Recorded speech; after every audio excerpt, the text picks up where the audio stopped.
एक ऑपरेटर की कहानी जो आज लाखों की आवाज बन चुकी है। मैं कोई हीरो नहीं हूँ, बस एक ऑपरेटर हूँ। ये कहानी है राजू की। झारखंड के एक छोटे से गांव में जन्मा एक सीधा साधा लड़का। घर में इतनी गरीबी थी कि कई बार पेट भर खाना भी नसीब नहीं होता था, लेकिन सपने बड़े थे। राजू ने ठान लिया था, मशीन सीखूंगा, मेहनत करूंगा और अपने परिवार को गरीबी से बाहर निकालूंगा। हेल्पर से ऑपरेटर बनने तक का सफर। राजू ने 1 साल तक पोकलेन मशीन के नीचे हेल्पर बनकर काम किया। उसने मशीन की सफाई की, डीजल भरा, ग्रीस मारा, टूल पकड़ाया, हर पिन पॉइंट की देखभाल की और मशीन को बिना चलाए ही समझ लिया। धीरे धीरे उसे मशीन से प्यार तो हो गया था, लेकिन जेब अब भी खाली थी। जब ऑपरेटर बनने का मौका मिला, राजू ने गांव से उधार लेकर ट्रेन का जनरल टिकट लिया और झारखंड से महाराष्ट्र तक सिर्फ एक उम्मीद लेकर निकला। फरवरी में काम मिला, मशीन भी मिली, इज्जत भी मिली। मालिक उसे बड़े भैया कहकर बुलाते थे। राजू को लगा अब जिंदगी पटरी पर आ गई है। फिर जुलाई आया और सब बदल गया। अब वेतन रुकने लगा। 2 महीने बीत गए, पैसे नहीं मिले। घर से कॉल आने लगे, बच्चों की फीस, माँ की दवाइयाँ, बिजली का बिल। राजू ने मालिक से कहा, सर थोड़ा पैसा भेज दीजिए, बहुत परेशानी है। मालिक बोले, भाई थोड़ा सब्र करो, पेमेंट अटका हुआ है। लेकिन उसी वक्त मालिक ने नई बोलेरो खरीद ली, मशीन का इंश्योरेंस भर दिया। तो सवाल यह है, राजू का वेतन क्यों नहीं दिया गया?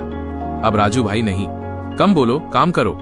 जो मालिक पहले सम्मान से बात करता था, अब बोलता है कम बोलो, काम करो। कभी 500 रुपए, कभी 1000 रुपए देकर टरका देता है। राजू जो करोड़ों की मशीन चलाता है, आज चाय भी उधारी में पी रहा है। क्या ये सिर्फ राजू की कहानी है? ये कहानी है हजारों ऑपरेटरों की, जिनका वेतन महीनों तक नहीं मिलता, जो हादसों में मर जाते हैं और मुआवजा तक नहीं मिलता, जिन पर झूठा इल्जाम लगाकर निकाल दिया जाता है, जो मजबूरी में डीजल चोरी करते हैं, क्योंकि 12-14 घंटे काम करने के बाद भी सिर्फ 12,000 रुपए से 15,000 रुपए तक ही मिलते हैं। और यहीं से शुरू होता है बदलाव। एक दिन राजू को पता चला ऑपरेटर एकता सहायता फाउंडेशन के बारे में। एक ऐसी संस्था जो सिर्फ मशीन की नहीं, मशीन चलाने वालों की इज्जत के लिए बनी है। अब राजू अकेला नहीं था। अब वो जान गया, संघर्ष अकेले नहीं होगा, अब आवाज सब मिलकर उठाएंगे। हमारी एक ही जाति है, ऑपरेटर। अब राजू हर साइट पर सवाल पूछता है, हमारा कॉन्ट्रैक्ट कहाँ है? हमारा बीमा क्यों नहीं? 30,000 रुपए वेतन हमारा अधिकार क्यों नहीं? ऑपरेटर एकता सहायता फाउंडेशन सिर्फ एक संस्था नहीं, एक परिवार। ये संस्था सिर्फ बबलू कुमार जी की नहीं है, ये हम सबकी है। हर उस ऑपरेटर की जो ईमानदारी से मशीन चलाता है, परिवार चलाता है और देश का निर्माण करता है।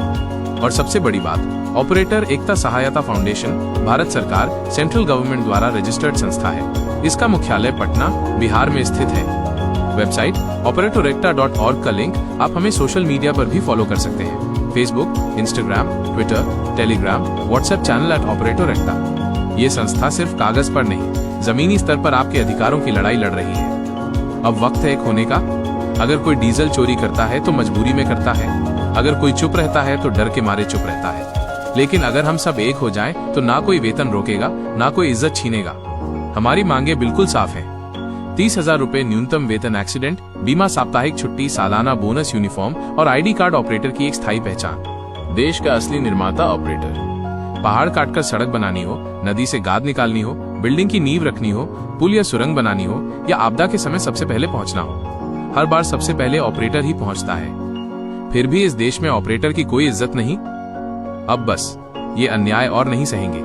अब हम आवाज उठाएंगे, एक साथ उठाएंगे और बदलाव लाएंगे। अंत में सिर्फ इतना कहेंगे, संस्था बैनर और नाम से नहीं चलती, संस्था चलती है आप जैसे लोगों के भरोसे, एकता और जज्बे से। आइए आज से नहीं, अभी से एक हों, क्योंकि हम सिर्फ मशीन नहीं चलाते, हम देश का विकास चलाते हैं। Call to action. इस वीडियो को शेयर करें, अपने साथियों को टैग करें और ऑपरेटर एकता सहायता फाउंडेशन का हिस्सा बने। Link to